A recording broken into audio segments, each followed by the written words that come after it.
ሰራበት የስራ ገበታ ላይ ያለ ደሞዝ ክፍያ 30 ቀናት የማይበልጥ እስር በሚያጋጥመው ጊዜ ያሰራተኛ ይግባኝ ማለት መብቱ የተጠበቀ ነው። ከስራ ቅጥር መቋረጥ በፊት ያንን ሰራተኛ ሊያግድ የሚችልበት ሁኔታ አለ። ሰላም ጤና ይስጥልኝ ተመልካቾቼ፣ ይህ ሎየርስ ፎር ኢትዮጵያ በተሰኘ ርዕስ እየተዘጋጀ ወደ እናንተ የሚደርስላችሁ ሕግን መሰረት ያደረጉ ሀሳቦችን የማካፍልበት አስተማሪ ፕሮግራም ነው። ፕሮግራሙን እንደተለመደው ይዤላችሁ የቀረብኩትን ዮናታን ዳዊት ነኝ። በጥሞና እንድትከታተሉኝ ስል በአክብሮት ምጋብዛችሁ ይሆናል። ዛሬ ይዤላችሁ የመጣሁት ሐሳብ አንድ ሰራተኛ ከስራ በምን አይነት ሁኔታ ሊታገድ ይችላል፣ በሚታገድበትስ ጊዜ በምን አይነት አግባብና ሁኔታ ያ ሰራተኛ ይስተናገዳል፣ ወይም ደግሞ የሱ ጥቅምና መብቶች በምን አይነት ሁኔታ ሊከበሩ ይችላሉ ስለሚለው ሐሳብ የማጋራችሁ ይሆናል። ይህንን ሐሳብ የማጋራችሁ የአሰሪና ሰራተኛ አዋጅ ቁጥር 1156/2019ን መሰረት በማድረግ የሚሆን ሲሆን እገዳ የሚለው ሐሳብ በዋነኝነት የሚያመለክተው አንድ ሰራተኛ ከሚሰራበት የስራ ገበታ ላይ ያለ ደሞዝ ክፍያ በአሰሪው ፍቃድ ወይም ደግሞ አሰሪው ያንን የሚከፍለውን የደሞዝ ክፍያ ለሰራተኛው በማይከፍልበት ሁኔታ ያ ሰራተኛ ስራውን አቁሞ ታግዶ የሚቆይበት አግባብ እንደሆነ በዚሁ በአሰሪና ሰራተኛ አዋጅ ቁጥር አንቀጽ 18 ላይ በግልጽ ተቀምጦ የምናገኝ ሲሆን ይህም ሐሳብ የሚመነጨው ታዲያ የነሱን መብት በሚመለከት የራሳቸውን የውል ይዘት ለማሻሻል ከተሰጣቸው መብትና ነፃነት አኳያ የሚመነጭ እንደሆነ ለመረዳት እንችላለን ማለት ነው። ይህም ታዲያ የመታገድ ወይም ደግሞ ከስራ የመቆም እንዳይሰራ የማገድ ሁኔታ በምንም አይነት አግባብና አሰራር ይህን ሰራተኛ የስራ ውል የማቋረጥ ሂደት ጋር ምንም አይነት ግንኙነት እንደሌለው በዚሁ በአሰሪና ሰራተኛ አዋጃችን ላይ በግልጽ ተቀምጦ እናገኛለን ማለት ነው። ታዲያ ይህንን ሰራተኛ በምን አይነት ምክንያቶች ሊታገድ ይችላል የሚለውን በምንመለከትበት ጊዜ አንደኛ ሰራተኛው ጥያቄ በሚያቀርብበት ጊዜ ለአሰሪው ያም ጊዜ ደግሞ ከ6 ወር ለማይበልጥ ጊዜ ሆኖ ሰራተኛው ምናልባት የተሻለ እድሎችን ለመሞከር ሊሆን ይችላል፣ ኦሬልስ ደግሞ የተሻለ የትምህርት እድል አጋጥሞትም ሊሆን ይችላል።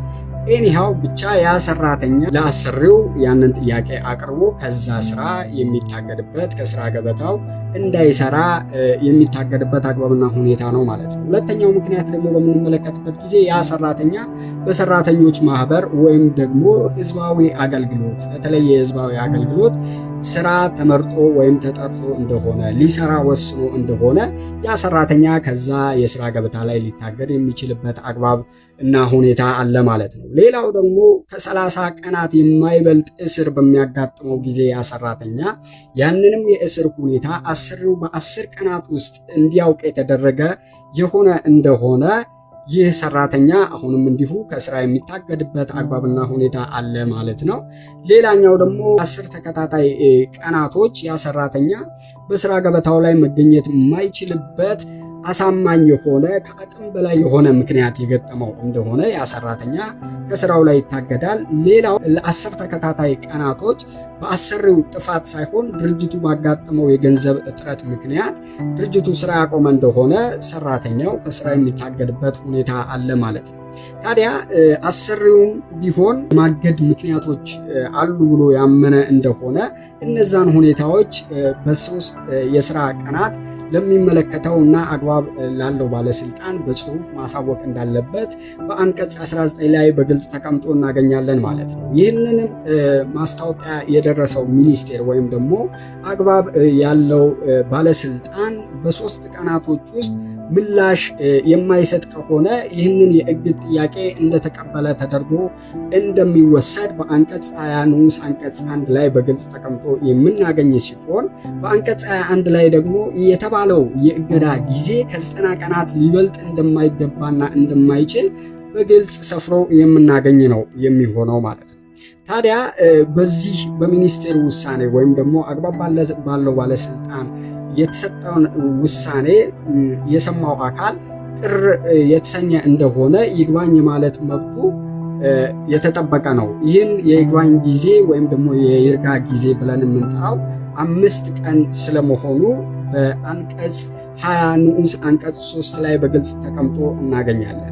በአንቀጽ 21 ላይ ሰራተኛው እንደገና ወደ ስራው መመለስ እና ስራውን መቀጠል የማይችልበት ሁኔታ ያለ መሆኑን ሚኒስቴሩ የተረዳው እንደሆነ ያንን ሰራተኛ በአንቀጽ 39 ላይ እና በአንቀጽ 44 ላይ የተጠቀሱ የሰራተኞችን መብት መሰረት በማድረግ ያ ሰራተኛ የነበረው የስራ ውል እንዲቋረጥ የሚያደርግበት አግባብና ሁኔታ አለ ማለት ነው።